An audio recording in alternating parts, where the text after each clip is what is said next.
ম্যাজিস্ট্রেটের গাড়ি ভেঙে ফেলা হয়েছে এবং মানুষের গাড়ি আগে মালিকানা 8টি গাড়ি ম্যাজিস্ট্রেট ভেঙে দেওয়ার কারণে বেকু দিয়ে তারপরে এখানে উৎসুক জনতা এবং মালিক পক্ষ মানে ম্যাজিস্ট্রেটকে আটকে রাখছে। তো এখানে সেনাবাহিনী এবং অন্যান্য যে আইন শৃঙ্খলা বাহিনী তারাও আসছে এবং ক্ষুদ্র জনতার সাথে তারা চেষ্টা করতেছে যে আপনার ম্যাজিস্ট্রেটকে নিয়ে যাওয়ার জন্য।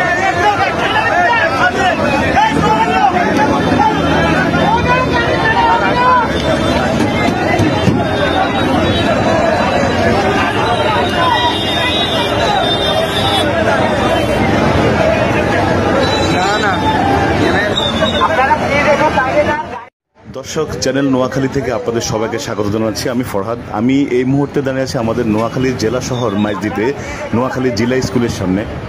দর্শক, আপনারা অবগত আছেন যে নোয়াখালী জিলা স্কুলের সামনে একটি ঘটনা ঘটে গেছে, যেটি হচ্ছে আমাদের ম্যাজিস্ট্রেটের সাথে আমাদের এখানকার যারা মালিক পক্ষ আছে, যারা এখানে জিলা স্কুলের সামনে রেন্ট টেকারের যে গাড়ির ব্যবসা করেন, তাদেরকে ওয়ার্নিং দেওয়ার পরও তারা কিন্তু গাড়িগুলো না সরানোর কারণে ম্যাজিস্ট্রেট এসে আজকে এক্সিবিটর বা বেকু দিয়ে কিন্তু 8টি গাড়ি যখন ক্ষতিগ্রস্ত করে, তখন বিক্ষুব্ধ জনতা ম্যাজিস্ট্রেটের গাড়ি আটকে ম্যাজিস্ট্রেটের গাড়ি ভাঙচুর করে।